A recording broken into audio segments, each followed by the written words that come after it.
Breaking news చూస్తున్నాం. కొత్తగూడెం నియోజకవర్గం BRS party కార్యకర్తల సమావేశంలో రసాభాస చోటు చేసుకుంది. నియోజకవర్గ కార్యకర్తల సమావేశంలో గందరగోళం నెలకొంది. మాజీ మంత్రి నిరంజన్ రెడ్డి సమక్షంలో కార్యకర్తలు ఆందోళనకు దిగారు. వనమా రాఘవపై సస్పెన్షన్ ఎత్తివేయాలని డిమాండ్ చేశారు. జై రాఘవ అంటూ కార్యకర్తల నినాదాలు చేశారు. వనమా రాఘవపై సస్పెన్షన్ ఎత్తివేయాలని నినాదాలు చేశారు.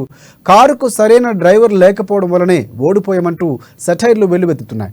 రాఘవపై సస్పెన్షన్ ఎత్తివేసి ఆయనను తిరిగి పార్టీలో చేర్చుకోవాలని, అప్పుడే ఎంపీ ఎన్నికల్లో గెలవనున్నామని చెప్పారు.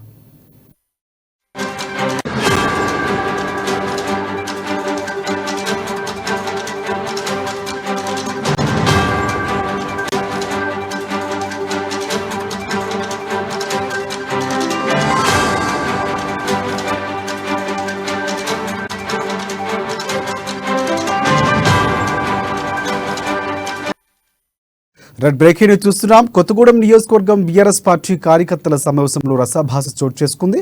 ఇక నియోజకవర్గ కార్యకర్తల సమావేశంలో గందరగోళం నెలకొంది. మాజీ మంత్రి నిరంజన్ రెడ్డి సమక్షంలో కార్యకర్తలు ఆందోళనకు దిగారు. వనమా రాఘవపై సస్పెన్షన్ ఎత్తివేయాలని డిమాండ్ చేశారు. జై రాఘవ అంటూ కార్యకర్తలు నినాదాలు చేశారు. వనమా రాఘవపై సస్పెన్షన్ ఎత్తివేయాలని నినాదాలు చేశారు.